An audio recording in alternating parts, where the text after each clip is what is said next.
കേരളത്തിന്റെ പേര് കേരളം എന്നാക്കിയ ബിൽ രാജ്യസഭയിൽ ചർച്ച ഉടൻ ആരംഭിക്കും. സി സദാനന്ദൻ മാസ്റ്റർ സംസാരിക്കുകയാണ് തത്സമയം. വന്നതിന് ശേഷമാണ്. അതിനു മുമ്പ് 2000 വർഷങ്ങൾക്ക് മുമ്പ് അശോക ചക്രവർത്തിയുടെ ലിഖിതങ്ങളിൽ കേരളം എന്ന പരാമർശമുണ്ട്.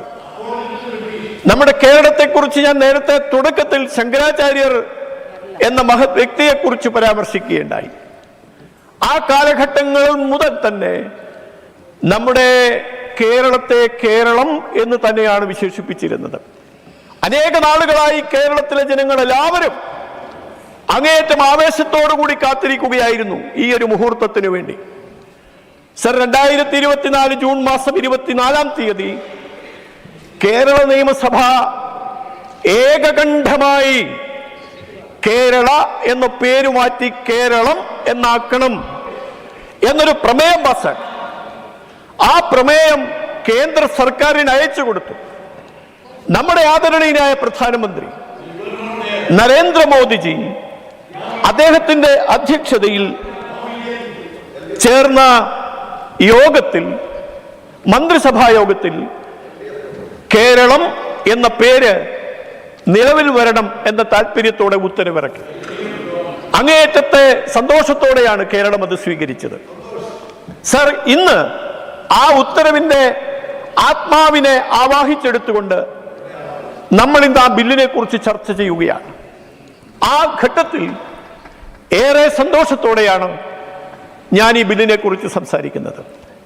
സർ, കേരളത്തെ കേരളമാക്കിയ അനേകം സാഹിത്യ നായകന്മാർ, നമ്മുടെ സാംസ്കാരിക നായകന്മാർ, നവോത്ഥാന നായകന്മാർ, അയ്യാ വൈകുണ്ഠസ്വാമി മുതൽ ഇങ്ങോട്ടുള്ള പരമ്പര ഓരോന്നും എടുത്തു പരിശോധിച്ചാൽ ശ്രീനാരായണ ഗുരുദേവൻ, മഹാത്മാ അയ്യങ്കാളി, കുമാരനാശാൻ, വക്കം അബ്ദുൽ ഖാദർ മൗലവി, ഇതുപോലെ അനേകം ആളുകൾ അവരവരുടെ പ്രസംഗങ്ങളിൽ, അവരവരുടെ രചനകളിൽ, അവരവരുടെ വാക്കുകളിൽ എൻ്റെ കേരളത്തെക്കുറിച്ച്, ഞങ്ങളുടെ കേരളത്തെക്കുറിച്ച് അതിമനോഹരമായി പ്രതിപാദിച്ചിട്ടുണ്ട്.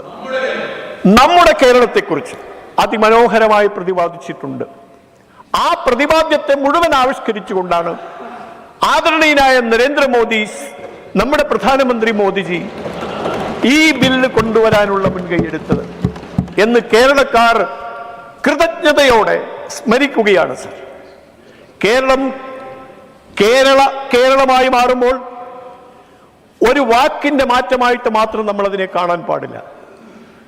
സർ, ഒരു വാക്കിന്റെ പിന്നിൽ ഒരു ചരിത്രമുണ്ട്.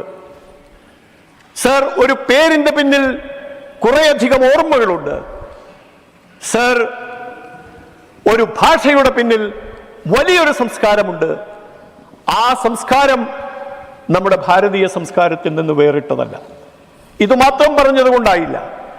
കേരളത്തോട് അങ്ങേയറ്റത്തെ ഔദാര്യത്തോടെ എന്നല്ല ഞാൻ പറയുന്നത്, അങ്ങേയറ്റത്തെ വാത്സല്യത്തോടെ കേരളത്തിലെ ജനങ്ങളെ കാത്തു സൂക്ഷിക്കുന്ന, കരുതലോടെ കാക്കുന്ന നമ്മുടെ പ്രധാനമന്ത്രിക്ക് അനേകം സാമ്പത്തികമായ കാര്യങ്ങളിലൂടെ, വിദ്യാഭ്യാസപരമായ കാര്യങ്ങളിലൂടെ, സാംസ്കാരികമായ ഉന്നതിക്ക് വേണ്ടിയുള്ള പ്രവർത്തനങ്ങളിലൂടെ, ഗതാഗത സൗകര്യം വർദ്ധിപ്പിക്കുന്ന പ്രവർത്തനങ്ങളിലൂടെ കേരളത്തെ കരുതലോടെ കാത്തു സൂക്ഷിക്കുന്ന നമ്മുടെ ആരാധ്യനായ പ്രധാനമന്ത്രിക്ക് ഒരിക്കൽ കൂടി എന്നെ നന്ദി അറിയിച്ചുകൊണ്ട്, സർ, ഞാൻ ഈ ബില്ലിനെ അങ്ങേയറ്റം ആവേശത്തോടെ, സന്തോഷത്തോടെ പിന്താങ്ങുന്നതായി അറിയിച്ചുകൊണ്ട് അവസാനിപ്പിക്കുകയാണ്.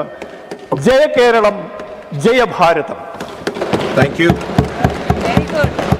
Honorable members, before I move on to the next speaker, may again reiterate that has already been observed by the chair. Honorable members.